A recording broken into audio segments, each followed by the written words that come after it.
be able to tell that I'm not a presenter.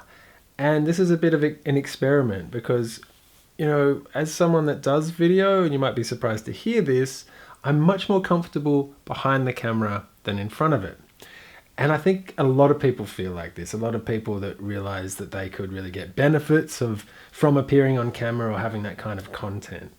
Now, I had to confront the reality that I was being a bit of a hypocrite. I would talk to my clients that predominantly were very scared to appear on camera about how important it was, how useful it was, how much of a useful and valuable personal experience it is to be able to share to a camera and clarify what it is that you do, why you do what you do, and share that. And I've got some links down below to some great videos by Simon Sinek and related worksheets that you can engage in around that, around finding your why.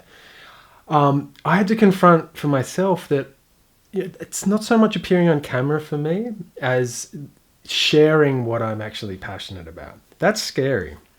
And this isn't my first take.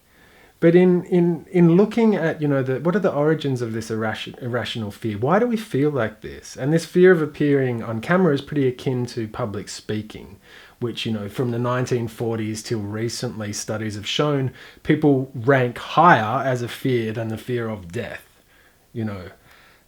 It's completely irrational, supposedly, seemingly.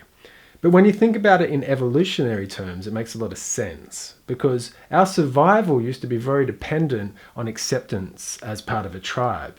It was our safety in numbers that had us survive.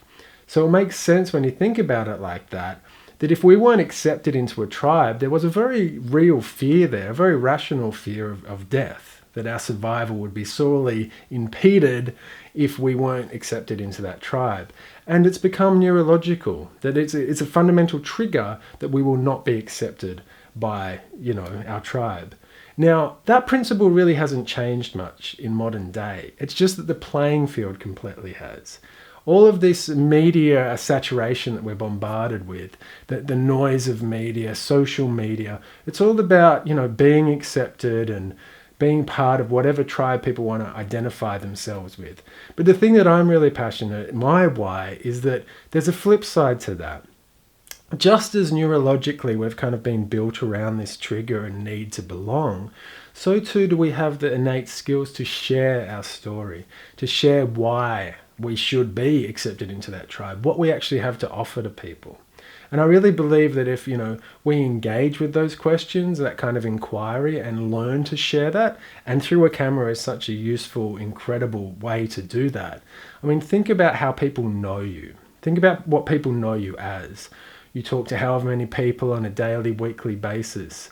Now, times that by how many times people could watch a video of you, of what you're really about, what you're really committed to.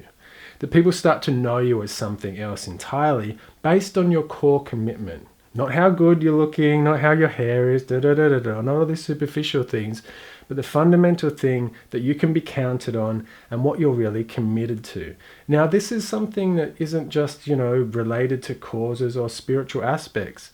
I think it's to do with any kind of enterprise, any kind of cause that you're running.